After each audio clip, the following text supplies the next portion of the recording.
Jadi yang dimaksud dengan alpha testing itu nanti dikaitkan dengan beta testing juga ya. Jadi kalau alpha testing itu tipe dari acceptance testing yang kita lakukan untuk mengidentifikasi semua kemungkinan isu dan bug sebelum rilis menjadi final product yang nantinya akan digunakan oleh end user. Alpha testing biasanya dilakukan oleh para tester yang merupakan internal employee dari organisasi. Ya, jadi main goal dari alpha testing ini untuk mengidentifikasi task yang biasanya akan digunakan oleh para employee tersebut ya, employee dari organisasi, dan kita lakukan tes terhadap task tersebut. Nah, kalau di sini kita lihat ya,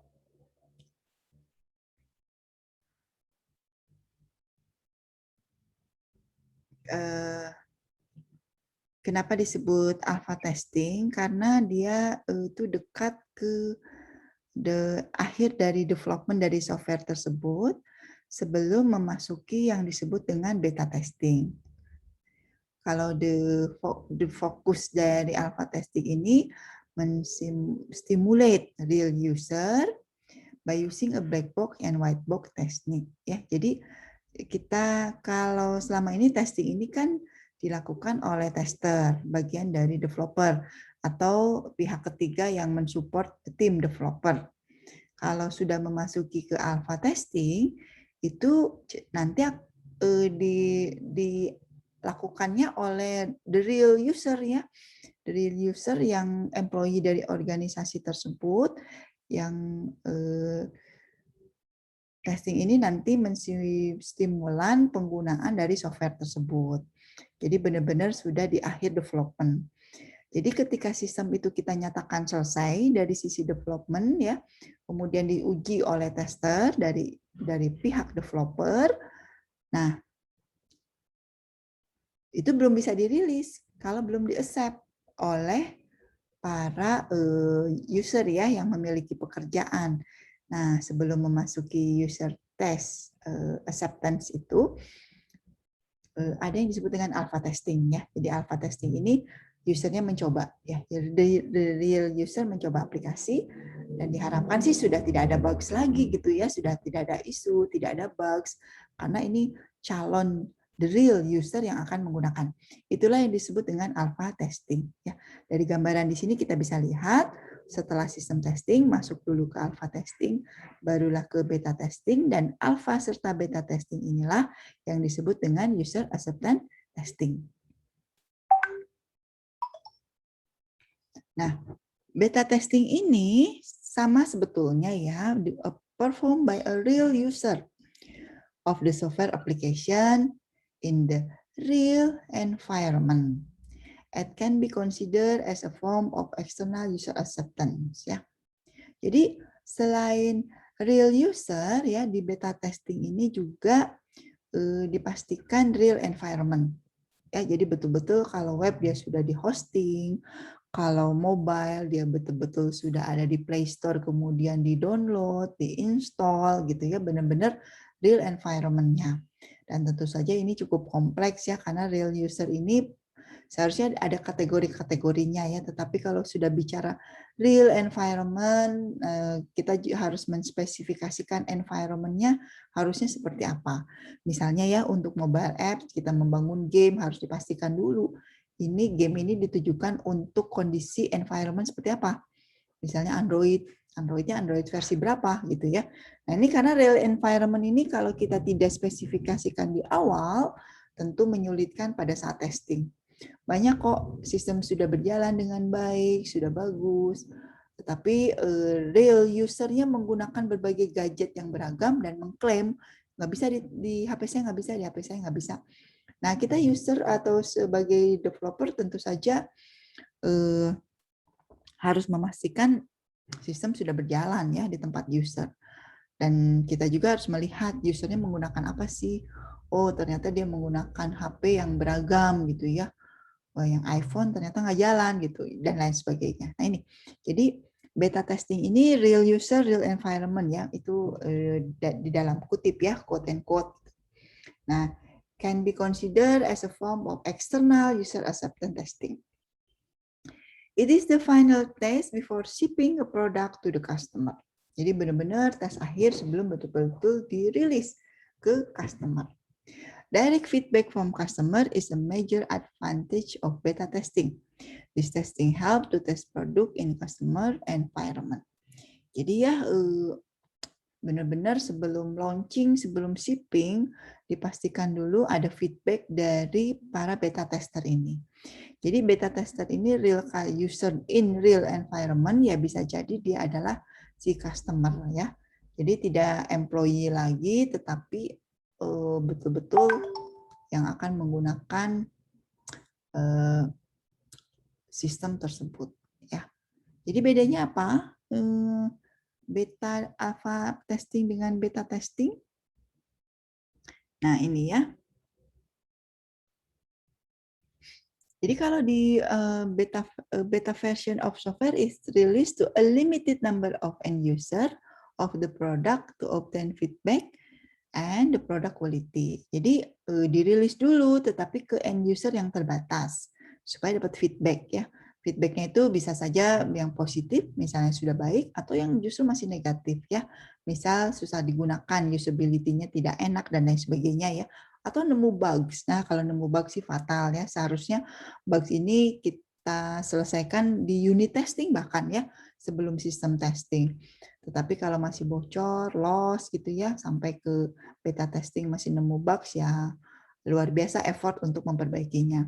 Nah, beta testing reduce product failure risk and provide increased quality in the product through customer validation. Jadi beta testing itu memang harus dari perspektif customer. Jadi nanti para testernya itu betul-betul harus berperilaku sebagai end user dan customer ya. Bisa jadi kita memang mengundang customer dalam jumlah terbatas sebagai uji coba gitu ya. Nah, itu bisa juga kalau kita membuat e-commerce misalnya ya, kita mengundang, menginvite calon-calon customer, kita undang sebagai beta tester. Dan nanti dia mendapatkan award misalnya ya, karena memberi feedback, berbagai feedback, kita berilah penghargaan apapun. Nah, biasanya seperti itu beta tester itu ya, beta testing dikaitkan dengan beta tester. Nah, jadi apa bedanya? Ya, key difference-nya ya. Alpha testing is performed by the tester within the organization, whereas beta testing is performed by the end user. Jadi kalau alpha testing, testernya tuh masih di dalam organisasi yang sama, tetapi di luar developer tentu saja ya.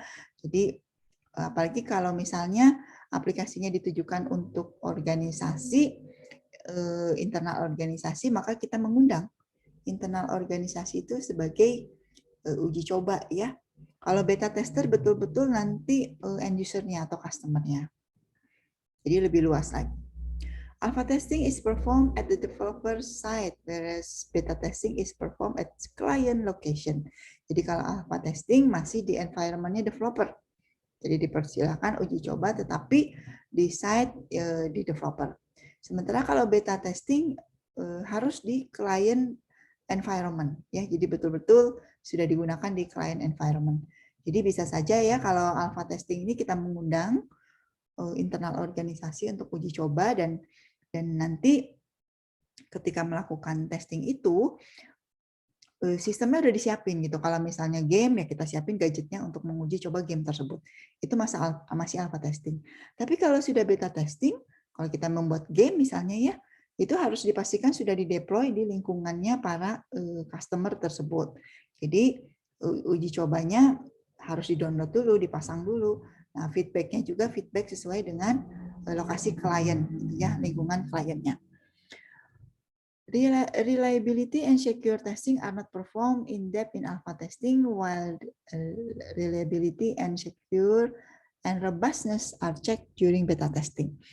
Jadi kalau yang disebut reliability itu kehandalan ya, jadi sistemnya handal apa enggak, security itu aman apa enggak, robust tuh kuat apa enggak gitu ya. Kalau di alpha tuh tidak dilakukan secara depth, tapi kalau di beta itu justru harus dilakukan ya. Jadi salah satu feedback atau yang diminta dari beta tester adalah ini reliable nggak gitu sistem ini. Misalnya ya, ketika koneksinya memburuk gitu ya, masih bisa diakses nggak gitu. Ya harusnya mungkin bisa, tetapi dengan minimum kondisi, tidak benar-benar ngedrop gitu ya. Nah kira-kira seperti itu. Itu reliability. Sesuai dengan spesifikasi ini terkait dengan non-fungsional. Janjinya seperti apa gitu ya, security-nya harus sedemikian secure seperti apa. Ini dikaitkan dengan requirement yang non-fungsional. Alpha testing involve both white box and black box, whereas beta testing mainly involve black box. Jadi white box testing ini ditujukan juga pada alpha testing. Jadi testernya harus mencoba sampai white box. Maka kemarin kita sangat mempelajari white box testing ya, karena untuk sebelum dirilis kita harus lakukan juga white box testing di alpha testing dengan calon-calon employee di internal organisasi. Sementara kalau beta itu cukup black box ya. Black box itu sistem testing ya yang kita pelajari di awal-awal, jadi cukup test case-nya dilengkapi dengan tes data dan tes step ya. Itu black box. Alpha testing require testing environment, while beta testing doesn't require testing environment. Ya, jadi kalau di alpha testing kita menyiapkan testing environment. Jadi benar-benar testingnya tuh dilakukan dengan lingkungan yang sudah disetting untuk testing tersebut. Sementara kalau beta testing enggak, terserah, tergantung dari environment-nya masing-masing. Ya, jadi kalau untuk melakukan alpha testing kita harus memanggil calon tester dan menyiapkan lingkungannya. Ya, itulah effort-nya atau pekerjaannya di situ. Kalau beta testing dipersilahkan para tester menguji di lingkungannya masing-masing.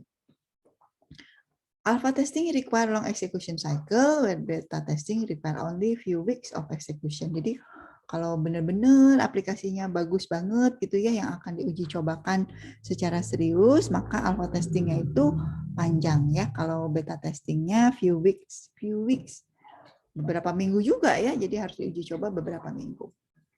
Nah, critical issue and bugs are addressed and fixed immediately in alpha testing, where issue and bugs are collected from end user and further implemented in beta testing. Jadi di alpha testing itu kalau ada error ya, ada bugs, itu harus segera diperbaiki. Kalau di beta testing itu dikumpulkan dulu, nanti dijadikan feedback untuk developer. Nah, ini perbedaannya ya, alpha testing dan beta testing. Yang tadi ya, jadi dari perspektif alpha testing, ini employee, di developer side, kemudian reliability dan security-nya nggak diperform, white box-nya masuk ya, ada lab environment atau testing environment yang disiapkan, kemudian siklusnya panjang ya, critical issue-nya langsung diperbaiki,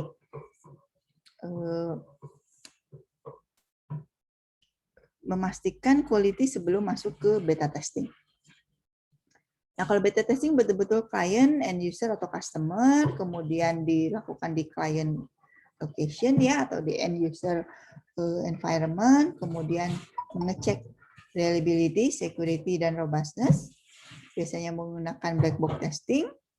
Dia tidak memerlukan any lab environment, jadi dilakukan di masing-masing environment. Kemudian few weeks ya eksekusinya. Jadi pendek, tapi pendek juga few weeks ya.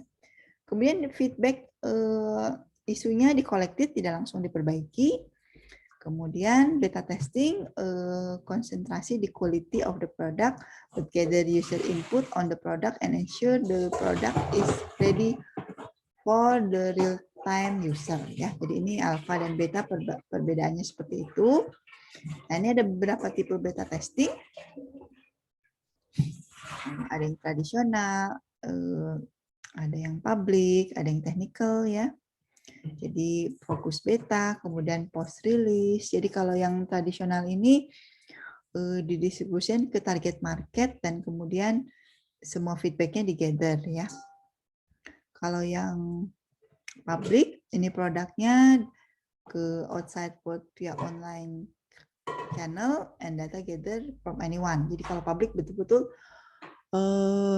anyone gitu ya. Kalau yang tradisional tuh masih target market. Nanti minta feedback. Jadi kayak polling, kayak review gitu ya. Atau ya minta berbagai feedback itu ya sebetulnya bisa dijadikan di beta testing. Nah, kemudian kalau yang technical ini beta testing tapi khusus membentuk grup. Tapi kalau kita lihat sebetulnya kalau organisasi lebih cocok untuk alpha testing saja gitu ya. Nah, kalau fokus ini dirilis ke market ya. Tapi memang marketnya itu terfokuskan dan tujuannya ini apa gathering feedback. Kalau post release beta ini betul-betul produknya dirilis ke market. Ini minta feedback juga ya, bisa pakai polling, bisa pakai review, tapi ini untuk future release gitu. Jadi untuk berikutnya. Nah, ini kalau testing mau komplit, ada pre-alpha, ada alpha, ada beta, release kandidat, barulah release ya. Jadi kita lihat produk dirilis itu seharusnya melalui rangkaian alpha dan beta testing ini. Kalau pre-alpha ke prototype saja gitu ya. Jadi khusus untuk UI-nya sudah komplit tapi fiturnya belum komplit. Ini software-nya belum selesai tapi harus di testing juga oleh employee. Jadi developernya jangan mengkeep sendiri tapi dipersilakan para employee menggunakan. Kalau yang alpha ini near development end ya, jadi hampir udah selesai gitu. Nah, jadi, tapi ini perlu mengecek isu dan bugs-nya. Kalau di beta ini betul-betul sudah selesai, siap dirilis, tapi ke limited user only gitu ya. Tujuannya mendapatkan feedback saja, dan kalau misalnya masih ada yang harus diperbaiki. Nah, kalau rilis kandidat betul-betul berdasarkan feedback dari beta testing, maka kalau ada perubahan segera diperbaiki. Nah, ini kita bisa melakukan rilis kandidat dan barulah rilis ya kalau memang software-nya sudah siap digunakan untuk publik. Nah, jadi panjang ya. Jadi sebelum kita nggak bisa menyatakan selesai kalau tidak melalui berbagai tahapan testing ini.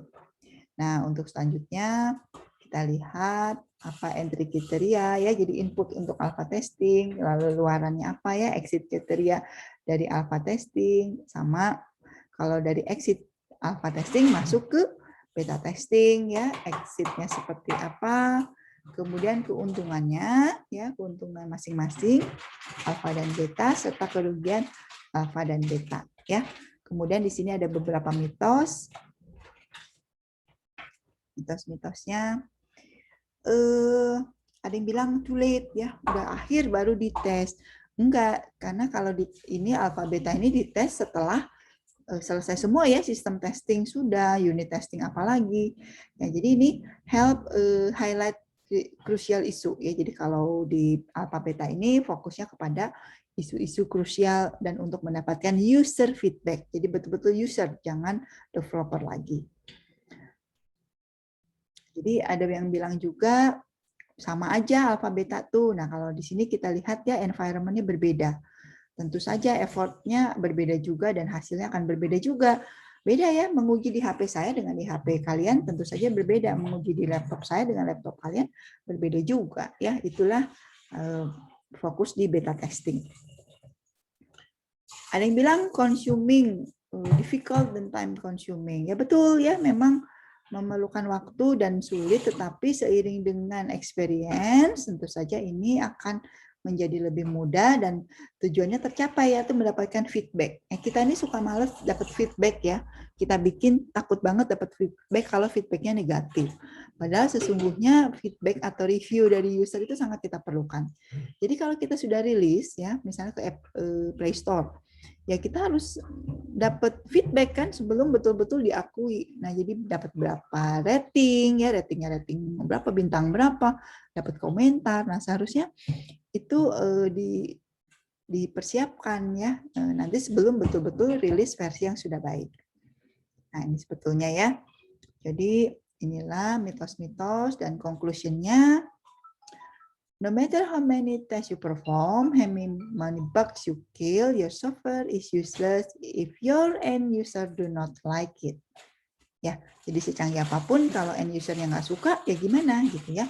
Beta testing, second letter of Greek alphabet, help provide authentic feedback of your software from real user. Jadi kita developer tuh nggak bisa perspektif dari menurut kita udah oke, menurut kita udah bagus nih. Persoalannya user suka apa enggak? Kalau end user yang nggak suka, tidak bisa menggunakan dan tidak melihat itu sesuai dengan kebutuhan, tentu saja tidak berguna ya.